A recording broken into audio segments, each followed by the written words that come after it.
Magandang araw sa inyong lahat. Ngayong araw na 'to ay aking ibahagi on how to become an ASEAN engineer or tinatawag nating ASEAN Engineering Register. So ako pala si Marlon Gakutan, a professional mechanical engineer, ASEAN engineer and lead green associate.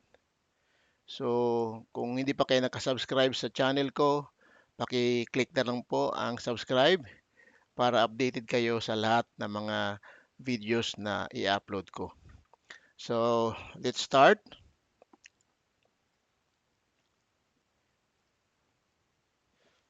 Ang ASEAN Engineer ay Association of Southeast Asian Nation. So, it is composed of 10 countries. Number one, Vietnam, Thailand, Singapore, Philippines, Myanmar, Malaysia, Laos, Indonesia, Cambodia, and Brunei. So, ito yung 10 member ng ASEAN Engineering. So, kahit saang bansa dyan, kung mag-apply kayo, ay priority kayo kung ASEAN engineer kayo. So let's proceed. Bigyan ko kayo ng historical background kung paano siya na-create para may idea kayo. So basahin ko lang.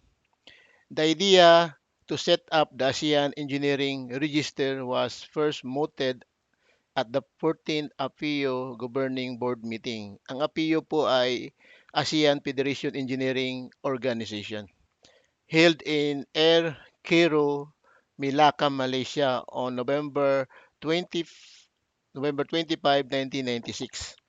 The meeting agreed to set up an ASEAN Engineers Working Group to collect, tabulate, and disseminate information on the education system, engineering curriculum, recognition of degrees and qualifications, accreditation of qualifications, and requirements for achieving professional engineer status of its ASEAN institutions.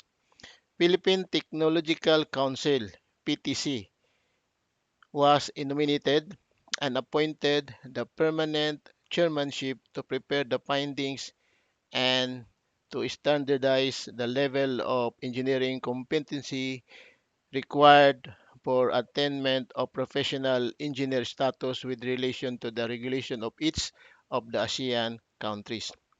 At the 15th meeting the following year, 27 November 1997, in Guang Mai, Thailand, the AFEO Governing Board noted the benchmarking of the APEC engineers registered. Ang APEC pala ay Asia Pacific Economic uh, Cooperation, and agreed that IEM should host a forum on the ASEAN engineer and to look into avenue of the APEO engineers in APEC. As PTC could not progress due to change over of chairmanship and lack of information on the procedure of the setup of ASEAN Engineering Registered, IEM undertook to finalize this issue. IEM at the 16th APEO Governing Board meeting on November 23, 1998 in Clarkfield, Angeles City, Philippines, tabled the first working paper on the guidelines of the setting up the ASEAN Engineer Register. The paper detailed the objective, concept, minimum requirements, and operation of the ASEAN Engineer Register. Procedure of application and registration was also included in the in this presentation. The report was an output of the ASEAN Engineers Roundtable meeting. At the 16th CAFEO Workshop Forum held a day before the governing board meeting, proposal was made to include architects in the register and be named as ASEAN Engineering Architect Register. The APEO Governing Board approved in principle a meeting among the institution on the development of ASEAN Engineer in March 1999 to be hosted by IEM. Yung IEM pala yung ano to, Institute of Engineers in Malaysia. to consider the standing or status of APIO engineers in ASEAN. The APIO Governing Board also agreed to establish an ASEAN Engineer Architect Register, and APIO board members unanimously agreed that IEM be appointed the secretariat to maintain the register. The first text of the register was prepared and finalized on 8 January 1999. The text was amended and presented to IEM Council the same month. A letter was sent to Wisma Putra to inform the Ministry of Foreign Affairs of the setting up and formation of the ASEAN Engineer. A progress report on the ASEAN Engineering Architect Register was tabled eventually on May 4, 1999 to IEM EXCOM for approval of to be tabled to a PO board meeting later part of the year. So let's proceed. After the 16th meeting of the FIU board, a special committee has been set up in December 1998 and to be spread-headed by the Institution of Engineer Malaysia to proceed with the formation of the registers. Several meetings were held to design an application form. So, di ko na basahin lahat ang history niya kasi medyo mahaba. So, proceed tayo sa next na slide. So about ASEAN Federation of Engineering Organization, ito yung APEO. The ASEAN Federation Engineering Organization is a non-governmental body. These members are the engineering institution and organization of ASEAN countries with the following main objectives. Ito yung main objectives ng organization ng AFEO. To promote goodwill and mutual understanding, to establish and develop and ASEAN baseline standards for the engineering profession with the objective of facilitating the mobility of the engineers within the ASEAN countries. So ito yung objective ng ASEAN Engineering Registered. Number one, to promote recognition of ASEAN engineering team within and outside ASEAN. Number two, to safeguard and promote the professional interests of engineers, engineering technologies, and technicians. To foster high standard of formation and professional practice and regularly renew them. Number four, to promote cultural and professional link among members of the engineering profession within ASEAN. Number five, to enhance wealth of ASEAN countries. Number six, to provide sufficient data regarding the formation of an individual engineers, engineering technologies, and technician for the benefit of prospective employers. Number seven, to encourage a continued updating of the quality of engineers, engineering technologies, and technician by setting, monitoring, and reviewing standards. In pursuit of this aim, AFIU shall maintain the register in which individuals may be admitted provided they meet the specified minimum requirements.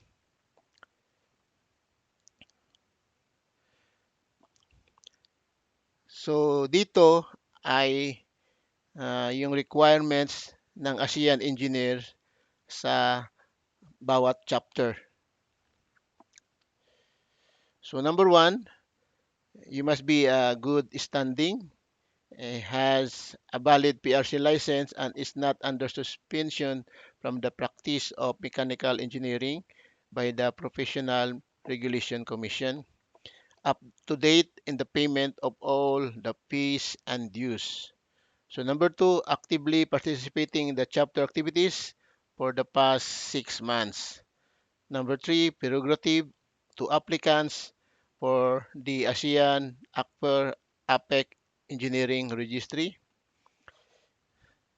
A life member actively participated in chapter activities for the past 3 years with 150 CPD credit units. Ito yung kailangan na magkaroon ka ng 150 CPD credit units. Kung wala ka nito, hindi ka qualified. Kailangan makuha mo to within 3 years. Attending chapter seminars and general membership. So makukuha mo to sa mga seminars ng chapter.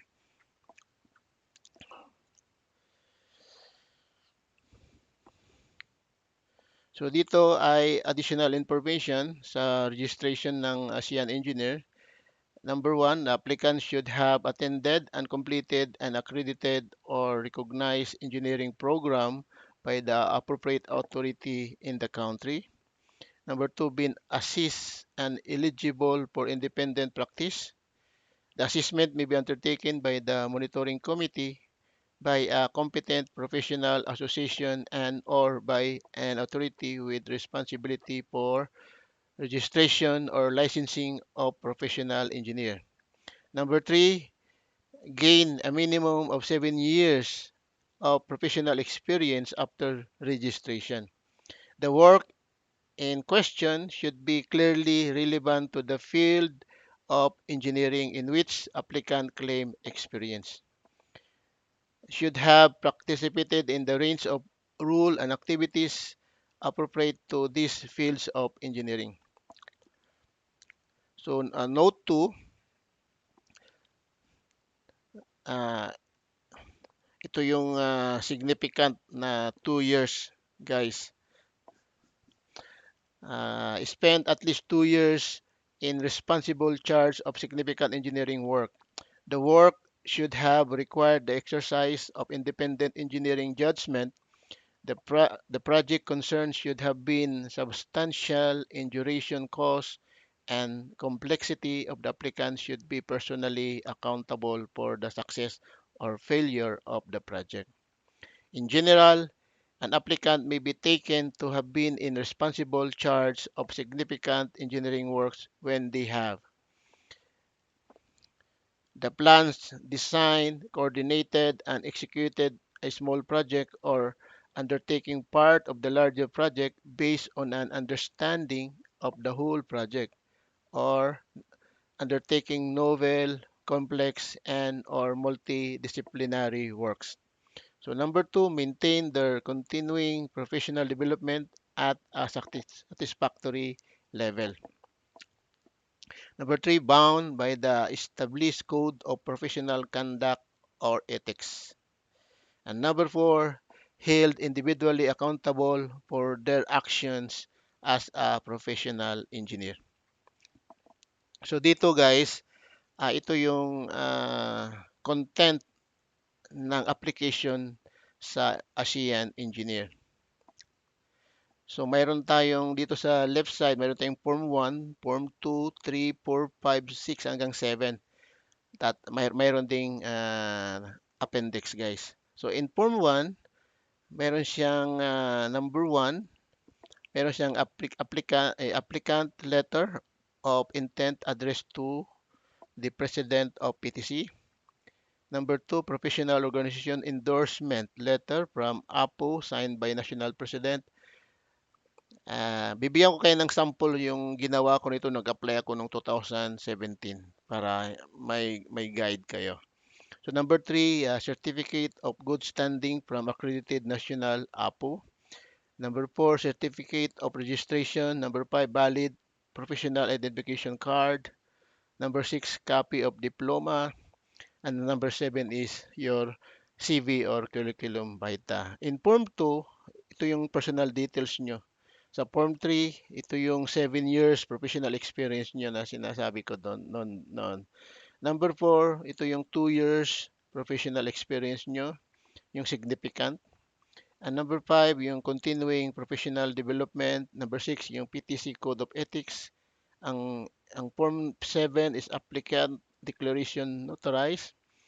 At saka appendix natin guys, nandun na yung transcript of records, certificate of employment, certificate of training, yung mga seminars nyo. D is awards and citation received. Next, E is certificate of no pending administrative case.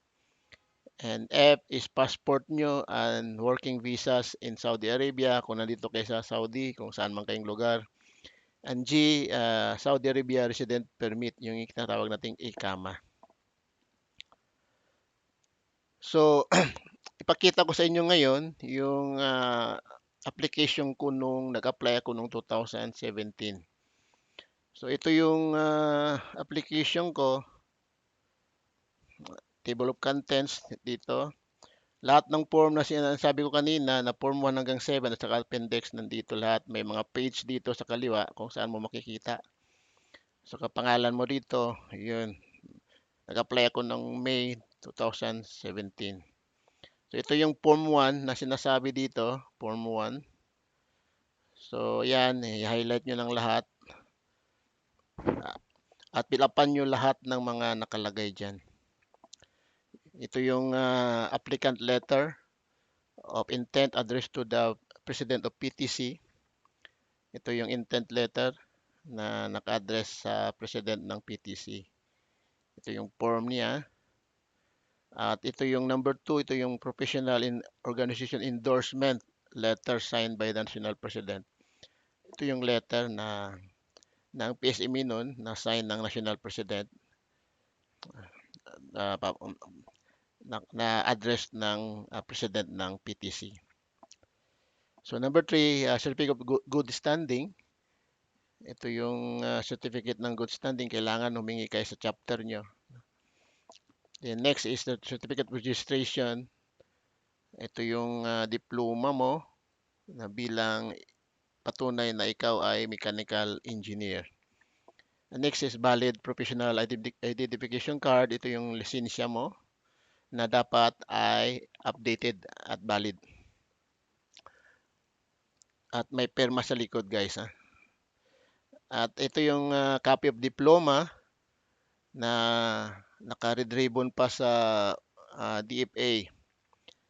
Ayan, diploma ko sa eskwelahan. At ang curriculum vitae, ito yung CV mo. Ito yung format ng CV, guys. May format sila na isinusunod. Una yung detail mo. Ayan, data, educational attainment. Saka yung professional examination, affiliation, na work experience na yung huli, guys. Ayan.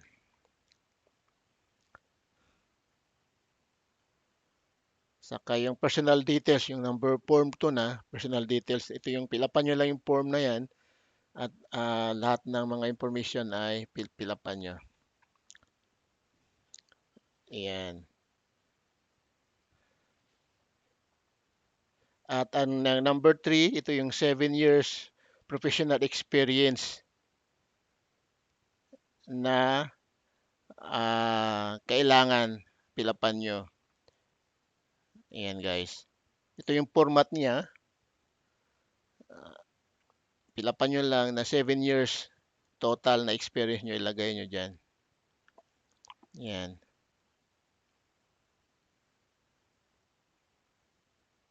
Yan, guys. Lahat na yan.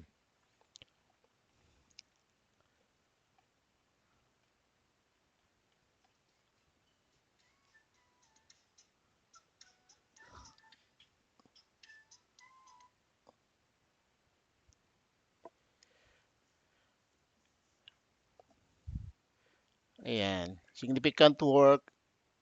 Ito yung 2 years significant work, guys, na tapos ilagay nyo yung detail dyan. Ayan. Ayan. Tapos yung form 5, ito yung continuing professional development. Ayan, pilapan nyo din dyan lahat. Ilagay nyo lahat yung mga details. Also, Code of Ethics, yung Form 6. Ako, Form 7, Applicant Declaration. Yan, declaration nyo. Yan, guys. Yung Certificate of Employment, lahat ng mga details nyo na mga documents. Yan, lahat certificates. Yan, ilagay nyo lahat ng certificates. Saka Certificate of Pending No pending case. Yan guys, galing sa PRC yan guys. Kumuha kayo. Saka passport and residence permit. Yan, yan yung passport nyo, residence permit. Yan. Saka picture na nagpatunay na involved kayo sa mga activities. Yan guys. So, yan lang po guys. At sana may natutunan naman kayo sa ating orientation ngayon on how to become an ASEAN engineer.